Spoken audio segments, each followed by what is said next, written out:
911, what's the address of your emergency? Yeah, I have my friend here. He got shot.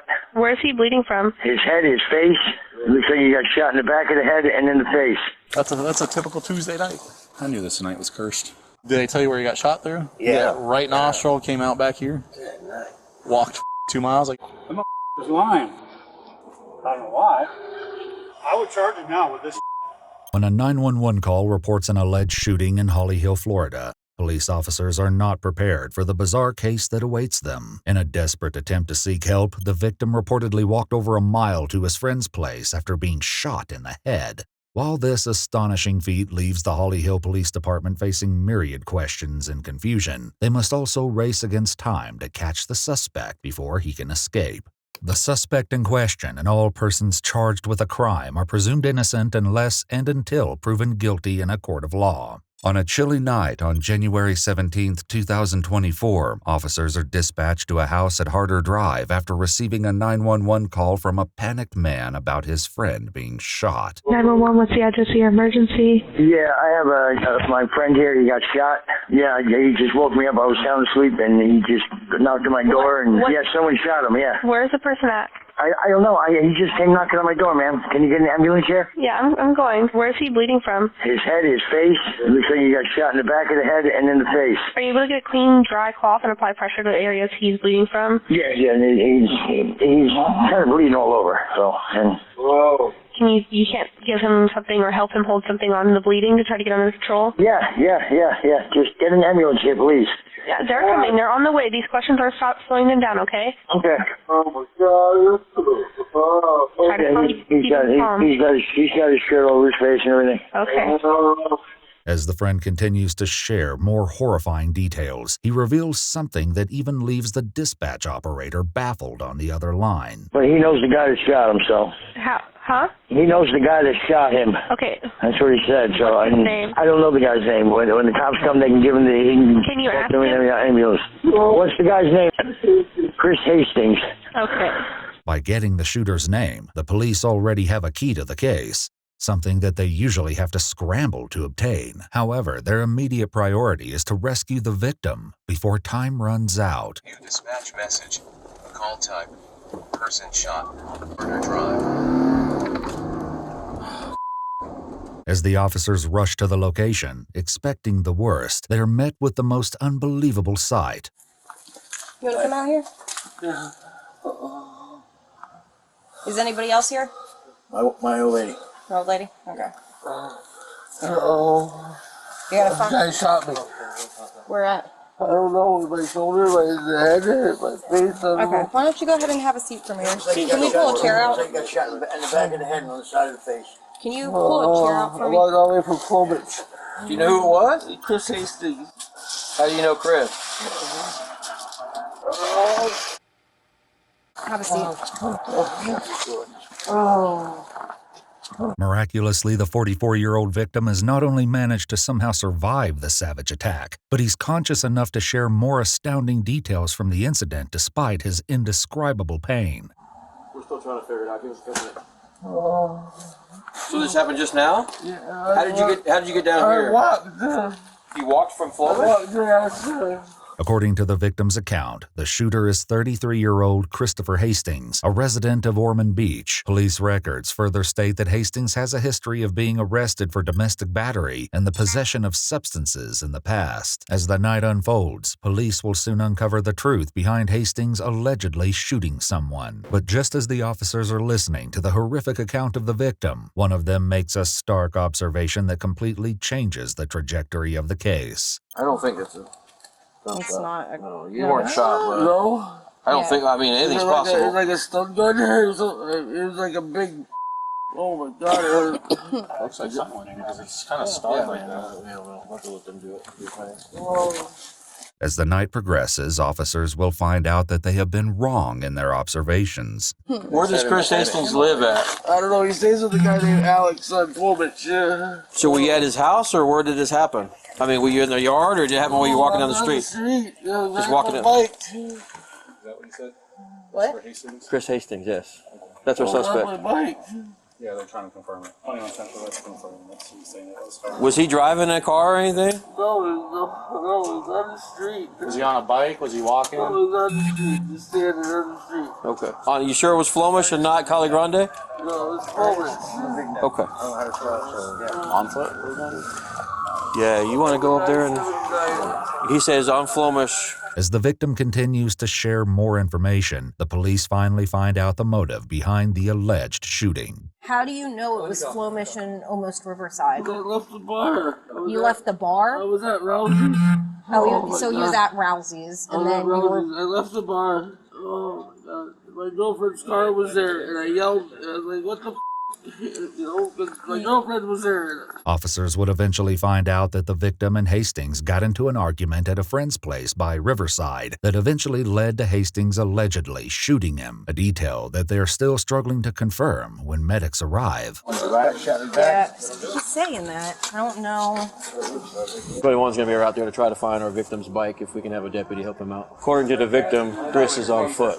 No vehicle involved. Do you have any clothing description of Chris? It was dark. I just heard his voice, and I knew Just dark clothing.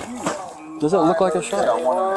84 on the pole, 99 room. You got that? 84 on the pole. Is it exit room, you think? 125 room. Despite collecting substantial information on the case, the question of the victim's cause of injury continues to dominate all conversations. As the officer goes on to record an official statement from the friend, one of the other officers manages to locate Chris Hastings in their system's records and shares accurate details about his description. 14, he's a heavyset white man with a goatee, dark hair, kind of balding.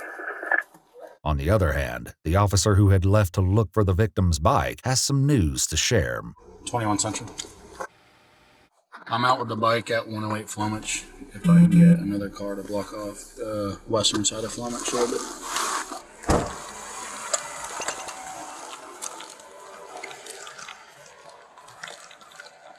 10 on 2. I'm just going to block off like 30 feet from each side of the bike and put up tape for now. As both the officers begin to scour the area, they know that only solid evidence can prove the victim's bizarre story. It's incredible that despite having a gunshot wound to the head, the victim was able to give an accurate location of his bike. Well, there's a shoe, there's his hat, all the blood's right there. Was he shot in the head? Yeah, like right here. And then a leg. So he just said this guy he knows just walked up and shot him? Yeah. Are you serious? He said there's a couple units in front of him? Yeah, it's 37 on them. I'm trying to find a casing. As the officers struggle to locate the ever-evasive casing, one of their leads receives an update that changes the course of the case yet again. 10-4 Central, WC2. I copy, I'm aware. Thank you. The police had managed to locate Christopher Hastings within 8 minutes of the initial report. Hands on top of your face, do it now! If you do anything other than we tell you what to do, you will be shot. Do you understand? Get out. Cool. Got it. Get out. Get out.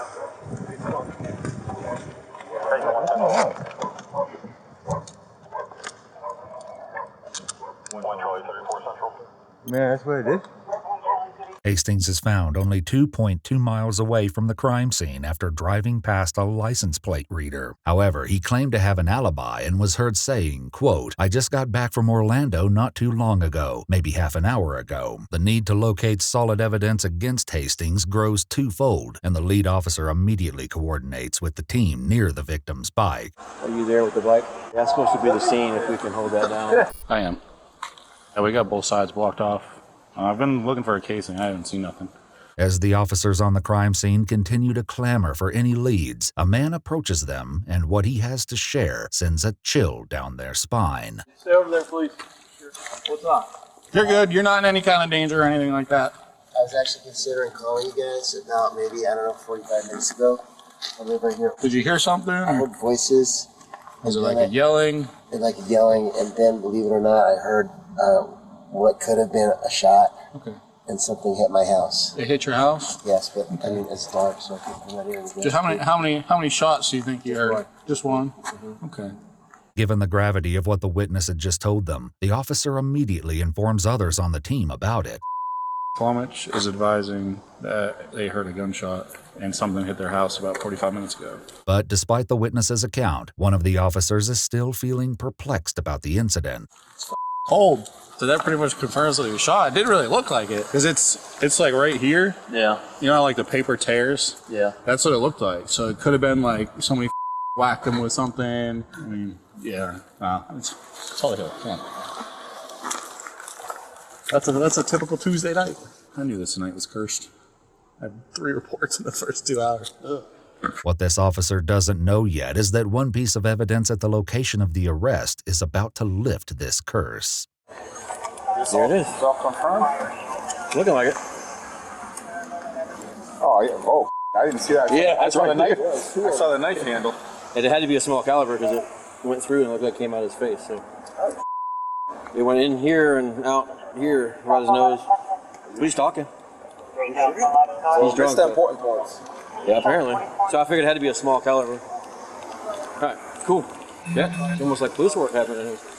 Having found the firearm used for the alleged shooting, the lead speaks with the officers at the crime scene immediately.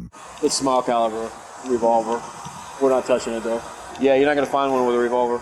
Any blood would be interesting though. He said it was right next to where his bike was. Maybe across the street from the bike. The lead officer receives an update that crushes all of their doubts about the victim's injuries. Through the right side of his nose and exit out through the back of his skull, and then his wife is here. I mean, we're not going to let her come back until she's got a for now, but it's going to be a little bit more. Okay. There's a detective en route to you, so if you figure out what room you're in, if you let me know. At the other location, just as the officers begin to secure the area, they're met with an unforeseen complication that threatens to contaminate the entire crime scene. Trapped.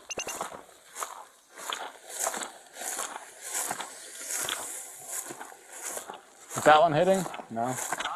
It's not hitting it. No. I know. There's no hose turn-offs. There's no hose turn-offs. I'm just worried that this side's going to turn on next. Anything on the side of the house for the sprinkler? No, I checked all the hose spigots. I just don't want to damage the Yeah.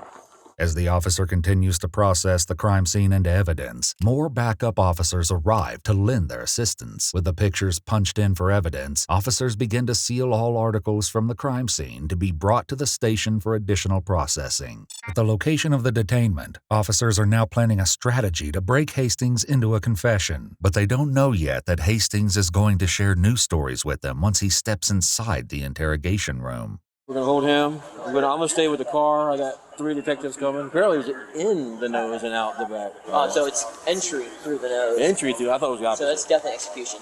Oh yeah, he shoots it like that, yeah. Police find more than weapons in the suspect's car. According to the police report, they also find items they refer to as paraphernalia and, allegedly, a small baggie filled with a suspicious crystal-like substance. As valuable as these findings may be, they don't necessarily prove that Chris Hastings is guilty, and if police take what the suspect is telling them at face value, they've detained an innocent man. Can you tell me what I did?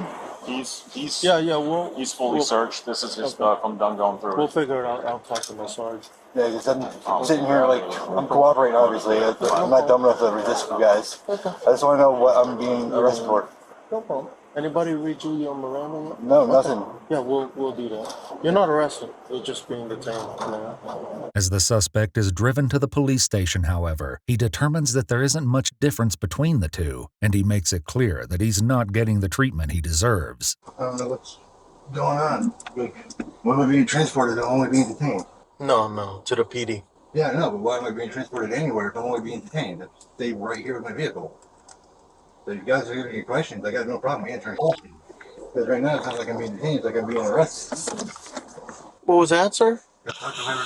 Captain, Sergeant. Yeah, you saw him earlier. He's gonna come out here. You should have been talking to me before a cuff got put on me. If I'm being detained, I'm sitting here like I'm arrested. No rights read, no seatbelt put on for the drive. Yes, sir. Apologize for that. The suspect does a convincing impression of a man who's done nothing wrong, but Chris's story of what happened between him and the victim, Ernest, will shift before the night is through. After Chris has read his rights at the station, he shares being still unaware on the reason for his arrest. Who shot him in the face? He got shot? Holy when? Tonight. Well, I got that part. When? Wasn't too long after about 1:30, 2 o'clock. Where? Well, that's what I'm going to ask you, Chris, because this is where we're going to need to start getting really honest with each other, okay? Because you're here for a reason. It's not like we picked you at random, okay? Yeah? I mean, I'm trying to be straight with you. I'm not trying to surprise you with anything. I'm just trying to get down to what happened and possibly hear your side of the story. So all I know is that me and him don't really talk all that much because he thinks I'm. He thinks you're with... Yeah. Okay. You said they've been dating for what, on and off 3 years? Yeah. Okay. Like I said, I've only talked to the guy like 2-3 times. Other than that, he's been yelling threats at the house and whatnot that I'm a dead man and everything else. Over at your house? Yeah. Or over at Alex's house when I happen to be there. Who's Alex? A buddy of mine. Oh, okay. Gotcha. We go over there and play video games. Gotcha. Where does Alex live? Flumich? Although Chris tries mightily to make it sound like this incident happened at some distant moment in the past, the detective has more recent altercations on his mind. What happened tonight at Alex's house? Don't know, I haven't been there. Are you sure? I haven't been to town. I got back from Orlando, I started doing Ubers again and whatnot, and all of a sudden I'm stopped. Alright. He got shot in the face? Chris, that gun you got in the car matches exactly to what shot this dude. That's why I'm asking you about it. It might be an old piece of crap. Yeah, I don't fire that gun. I don't fire any guns. But that's the gun that got him. And it happened probably at Alex's house, because right there on Flomich. Yeah, I don't know how, because that gun... There's cameras all over that neighborhood, dude. Okay. A witness saw it. Ernest has already told us what's going on. Because it didn't kill him, and it didn't him up that bad. Apparently the bullet just kind of went around and out the skin. That's cool as hell. Happens a lot, actually, especially with those smaller calibers. So what happened, dude? She just kept threatening me. So, yeah, I mean, I need to know specifics here. I mean, if he did something, I need to know, partner. He was riding his bicycle outside and whatnot, constantly yelling profanities and everything else. And I go outside and I try to, like, go away, like, you're not allowed here. For sure. And he takes off, and he comes back like 20 minutes later. What time did he first show up there? I don't know. They literally just showed up to grab a quick bite to eat, and I was about to head back out the door again. Gotcha. So you went for a walk? Yeah, and all of a sudden he comes up behind me again and starts screaming, and I stop and I turn around, and he's charging straight at me. I jump off to the side. Cool, whatever. He turns around, he comes back and starts doing it again. And I was like, don't make me. And he goes around the block. I think, cool, he's finally gone. And all of a sudden I hear pedaling behind me. I turn around, and there he is right about to hit me. That's pop. Yeah, man. So, I mean, what happened after? I panicked. I went back to the house, and I said, I accidentally shot him. You said that to who, Alex? Or? Okay. Police speak to the young woman the next day, and she confirms that this conversation took place, though she doesn't mention hearing the word accidentally. As oblivious as Chris claims to be about how things escalated that night, police find evidence on his phone that tells a different story. In a message to his friend roughly 4 months earlier, Chris says he's dating the beautiful girl at the center of this romantic dispute, but says that her ex is causing headaches. Chris goes on to say, quote, "It'll be handled soon enough." Chris remains insistent that he's only now learning the shocking news that he shot Ernest, but that doesn't quite jibe with what other witnesses heard. The young woman tells police that she could hear Ernest screaming after the gunshot, and of course, the neighbor had a similar story. Did you hear what they were yelling about? It wasn't really words, it was more like just screaming. The facts of that night are beginning to line up, but there's one last subject to address, the matter of intent. Were you trying to kill him? No.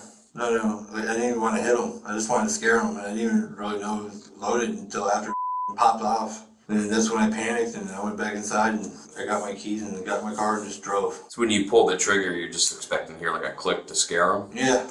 I wasn't even planning on pulling the trigger. I was just hoping like the sight of it would be enough to deter him, like, go away. And when he startled me from behind, I just turned and... But he's gonna be all right, right? Well, I don't know. I mean, I'm not a doctor, and I didn't actually go to the hospital to really see him. I just, seen pictures of him and stuff. I don't know how to handle him. If he dies, I don't know how I would handle having a death on my conscience. Until the end, Chris sticks with his story that he never meant to hurt Ernest, much less kill him. However, this claim won't be enough to prevent Detective Barrett from officially putting him under arrest. All right, Chris. So, like I said, you're going to be charged, okay? Given the circumstances and everything thus far, and just what the evidence is showing, at this time, it's going to be an attempted murder charge, okay? That doesn't mean that's what's going to fly down the road, but that's what's going to be booked into jail, okay? You understand that? Very close to what was happening. All right. All right, man. Hastings has been squared away for the time being, but the investigation continues. An officer tries to speak with the victim at the hospital, but the overwhelming pain prevents Ernest from giving her a thorough interview. Hey, I'm off to report with the Holly Hill Police Department. Can you run me through what happened? I know you're in a lot of pain. We've got him in custody, okay?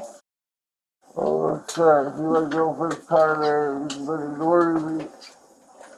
And, and then he came out, and then I went around a block, but I came back here, he was up the street, and he stopped me when I drove by him. Right when you rode by him? Yeah. Sorry, kind of hard. So your girlfriend's car was at a friend's house? Yeah, where he's been staying. Where that guy's been staying? Yeah. So you thought that they were hooking up, or what? Yeah. Did you say anything to her or him? Meanwhile, the search for physical evidence continues. Chris tells police that he disposed of the spent casing in a nearby parking lot. Unfortunately, even with the help of surveillance footage, the cops can't locate it. They try again in the garbage cans on Flomich, a dirty job that leads to frustration. That looks like a cigarette butt, right? Whatever that is, or whatever, I don't know. That cylindrical or anything? Yeah. I see it, dude. I'm lying. I don't know why. I would charge him now with this. Despite Chris's insistence that the casing would either be found on Flomich or the parking lot, police are unable to locate it. But as challenging as this strange case has been for each one of them, the lasting impression left on the officers that night will likely be the victim's extraordinary resilience. You got all the blood right there, and it trails down. You can see where he kind of laid and rolled. And then he got up. He walked with one shoe all the way to Marina Grande. With did they tell you where he got shot through? Yeah. Right nostril came out back here. Walked 2 miles. I guess he's drunk as though, so that'll help. Yeah, that's... So he was maybe... So he was going this way. Yeah. I think he was going home after fishing. All right. After a brief hospitalization, Ernest recovered enough to meet with police at the station 6 days later. At that time, he admitted to yelling at his girlfriend from the street on the night of the incident. He alleged that when he rode his bike past the house a second time, Chris Hastings emerged from the shadows and shot him in the face. As of today, Ernie has made a complete recovery following the incident. He's grateful for what he has and spends more time with his children. Christopher Hastings was charged with attempted second-degree murder, aggravated battery, tampering with evidence, and other unspecified crimes, and is being held at the Volusia County Branch Jail on no bond. Hastings pleaded not guilty and will face trial later this year.